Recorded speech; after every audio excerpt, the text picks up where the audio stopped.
देखो राम जी ने जो काम अधूरा छोड़ा वो भगवान कृष्ण ने पूरा कैसे किया समझना। अच्छा भाई, हनुमान जी बोले अब हम हार गए, हमें आज्ञा दो अर्जुन जी। अर्जुन देने ही वाले थे आज्ञा, कृष्ण भगवान बोले रोको रोको रोको, अभी नहीं, जब काम आएगा तब इनको आज्ञा दे। इधर धीरे धीरे महाभारत के युद्ध का समय आ गया, तैयारी होने लगी, सेनाएं नहीं मान रही हैं। भगवान कृष्ण संधि प्रस्ताव लेकर के भी गए, लेकिन दुर्योधन नहीं माने। भगवान समझ गए अब युद्ध होगा, तो अर्जुन से कहा अर्जुन जी अब युद्ध के बिना काम नहीं चलना है, अब हनुमान जी को बुलाओ। वो जो वचन दिया था जो हम कहेंगे वो करेंगे, अब वचन निभवा। तो अर्जुन भगवान कृष्ण हनुमान जी के पास आए, कहा कि आपने जो शर्त हारी थी अब उसको पूरा करना है। हनुमान जी बोले आज्ञा करो। अर्जुन जी बोले सरकार बताओ क्या मांगना है। भगवान कृष्ण बोले अर्जुन राम अवतार में हमारा युद्ध इनके बिना पूरा नहीं हुआ था, और कृष्ण अवतार में भी हमारा युद्ध इनके बिना पूर्ण नहीं होगा। अर्जुन जी बोले इनकी क्या जरूरत है, क्या हम कम है? भगवान बोले कम तो हम भी नहीं थे। भगवान कृष्ण बोले कम तो हम भी नहीं थे, फिर भी हमें इनकी जरूरत पड़ी। अगर ये ना होते तो वो युद्ध पूर्ण नहीं होता।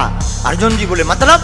हे अर्जुन, अगर हनुमान जी ना होते समुद्र पार कौन करता? अगर हनुमान जी ना होते, अगर हनुमान जी सहाय नहीं होते तो युद्ध नहीं जीतते। और महाभारत में भी युद्ध है अर्जुन, बिना हनुमान जी के नहीं जीता जा पाएगा। हनुमान जी बोले अब आज्ञा है, ठीक है, लेकिन हनुमान जी हाथ जोड़ के विनोद में बोले सरकार हम तो राम जी के चरणों में रहते हैं। भगवान कृष्ण बोले इस बार हमारे सिर पे रह लेना। देखो यही भगवान की दयालुता है।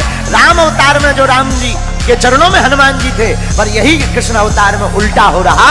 कृष्ण अवतार में हनुमान जी कृष्ण भगवान के ऊपर ध्वज के ऊपर विराजमान है। अच्छा बोले महाराज और तो सब ठीक है, एक बात और।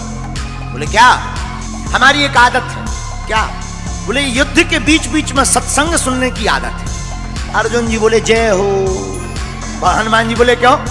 बोले अगर सत्संग ही होना होता तो युद्ध होता, वहां तुम्हें कोई प्रवचन सुनाएगा कि लड़ेगा? हनुमान जी बोले देखो हमारे राम जी तो बहुत अच्छे थे, धर्म रथ का वर्णन करते थे युद्ध में भी। बोले हमको बीच बीच में सत्संग सुनने की आदत है। अर्जुन जी बोले अब आप ही निपटो, ये सत्संग मांग रहा है ये महाभारत में।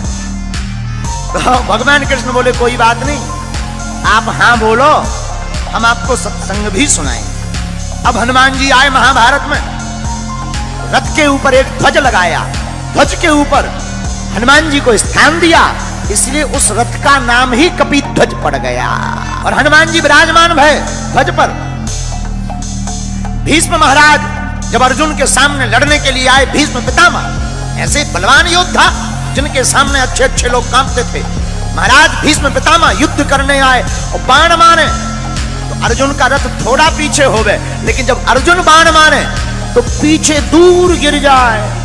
अर्जुन जी हंसकर बोले भगवान कृष्ण से नीचे देखो नीचे, अपना इतना जा रहा, उनका के देखो कितना पीछे जा रहा, नीचे देखो नीचे।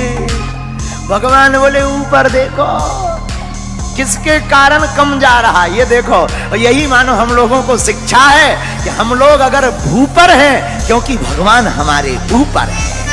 मानो भगवान कृष्ण कहना चाहते हो कि कोई भी काम बढ़िया हो जाए तो ये मत देखना कि तुम्हारा पुरुषार्थ है, तुम्हारे जो ऊपर है खेल तो उनका होता है।